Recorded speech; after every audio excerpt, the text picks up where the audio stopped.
Seja muito bem-vindo ao programa Coisa de Mãe. É assim, um prazer imenso recebê-lo aqui, o doutor Rivelso Miranda, é ginecologista e obstetra em Palmas. Seja muito bem-vindo ao programa Coisa de Mãe, doutor.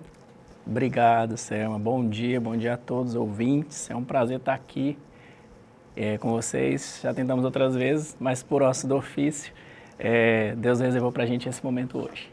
Verdade, e faz parte, né? A gente super entende. Doutor, dando seguimento a essa questão que a Bárbara relatou, o que é essa suplementação na gestação? Vamos lá, eu vou tentar explicar de uma forma bem básica um ponto importante do relato da Bárbara, que muitas das vezes a gente fala e as pessoas não entendem. Mas vamos entender da seguinte forma. Isso aqui que eu vou explicar agora é coisa de mãe mesmo. O que a mãe faz com uma criança que está ali na fase de introdução alimentar? Você está em um restaurante, por exemplo, ela vai pegar um prato e vai pôr a comida dela. Ela não vai pôr um prato para uma criança de 7 meses, por exemplo. O que ela vai fazer? Ela vai separar do prato dela alguns itens que são mais palatáveis e de mais fácil digestão, por exemplo. Então ela vai pegar aquele pedacinho de carne mais mole, ela vai pegar aquela parte mais fácil da salada e vai separar isso para aquela criança, ok? Isso na fase de introdução alimentar. Isso já começa intraútero. Quando o bebê está dentro da barriga da mãe, essa mãe ela já começa a separar no corpo dela um tipo de nutriente que é mais fácil para o bebê e separa aquilo que é mais difícil para ela.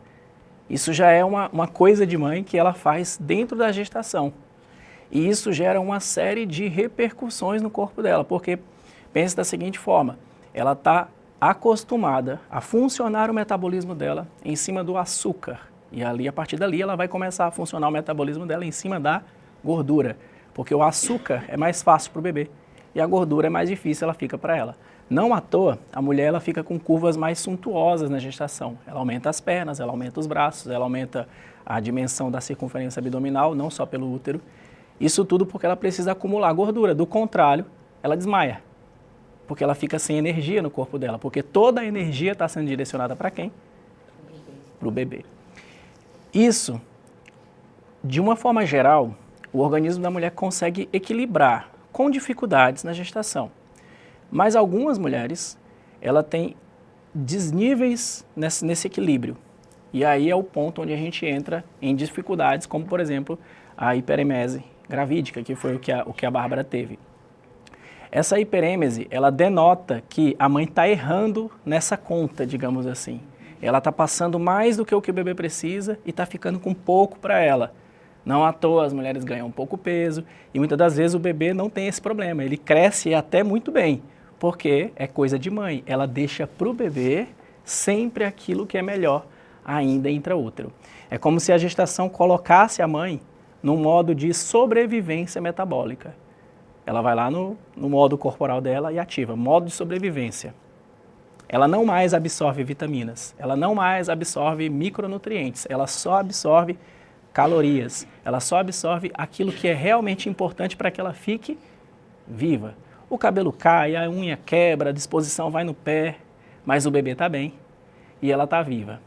Isso é mais ou menos o ponto onde começa o desequilíbrio que a Bárbara comentou anteriormente. É por isso que o corpo dela tinha mais necessidades, porque ela não estava sabendo equilibrar o que ficava para ela, o que ficava para o bebê. Bem interessante o senhor falar, e é novo isso, quando não dessa forma que o senhor relatou, a gente já ouviu falar algo parecido, mas o senhor especificou muito e detalhou, sabe, foi muito preciso nessa questão de que a mãe é como se ficasse ali no stand-by e toda a suplementação, né, a nutrição fosse para a criança. É impressionante como a natureza, né, como Deus faz as coisas. Exato, então essa mãe ela já começa com esse bebê intraútero a direcionar tudo aquilo que ele precisa, muitas das vezes até ficando sem nada, né?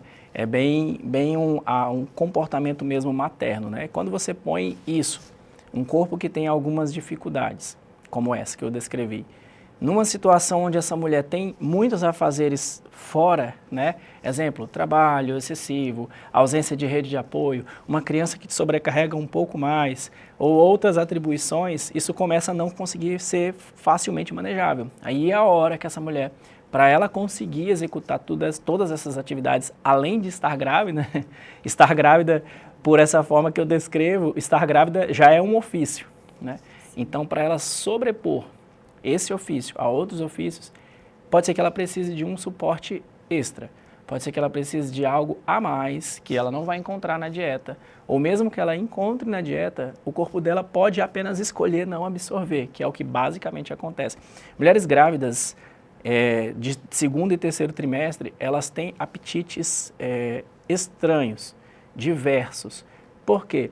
Porque o corpo dela entende que ela precisa de calorias. Então, ela não vai querer comer, na maior parte das vezes, comidas de baixo teor calórico. Ela vai querer comer a pizza, o hambúrguer, é aquela comida altamente nutritiva, porque é disso que aquele corpo está precisando naquele momento. Por isso que, muitas das vezes, o apetite ele se torna assim, diferente nessa etapa da gestação. Então, aí essa mulher ela vai precisar de uma suplementação diferenciada, que pode ser necessário diversos pontos, né, aqui. O suporte do ferro é um dos mais importantes nesse aspecto, né? O caso da Bárbara, por exemplo, foi um dos níveis de ferro mais baixos que eu já vi ao longo dessa minha jornada profissional. Ela tinha realmente o ferro, ele estava quase zerado. E aí a gente entra também com outros componentes muito importantes.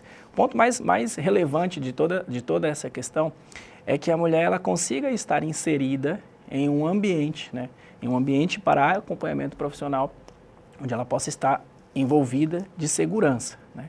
Quando a gente tem um acompanhamento profissional que vai realmente identificar todos os pontos de real necessidade, ela vai conseguir ter uma segurança maior para conseguir conduzir essa gestação com mais leveza, porque é muito complicado seguir da forma como foi descrito aqui, né? Imagine tentar fazer várias coisas que na verdade o seu corpo claramente não está conseguindo. Essa é uma questão difícil. Complicado. Doutor, quando o senhor fala sobre a importância de uma suplementação extra, ou seja, reforçar, seria dobrar a dose, por exemplo, de ferro, algo desse tipo? Isso não sobrecarregaria o bebê, por exemplo? Então, a questão da suplementação, como você disse anteriormente, né? A gente entende que a suplementação da gestação está associado a ômega 3 e vitamina D na maioria das vezes, né? A grande questão é que quando o corpo está nesse nível de modo de sobrevivência, como eu falei, né? Essa coisa de mãe, de passar para o bebê o que é melhor e não reter nada para si. O corpo dela, o intestino, também entra no modo de sobrevivência, então ele tende a não absorver boa parte da suplementação que a gente utiliza pela via oral.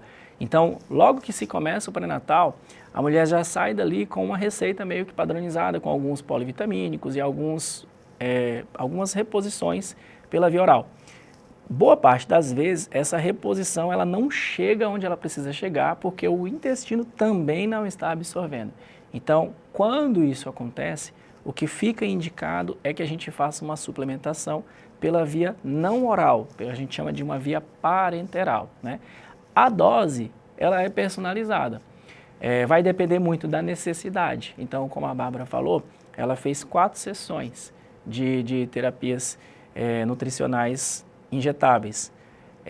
Isso vai variar de acordo com a necessidade, né? Então, muito bacana, doutor Ridelcio. Segura só um minutinho que a gente vai para um breve intervalo e voltamos já já. O intervalo chega rápido, doutor. Eu vi vocês sinalizando, eu fiquei na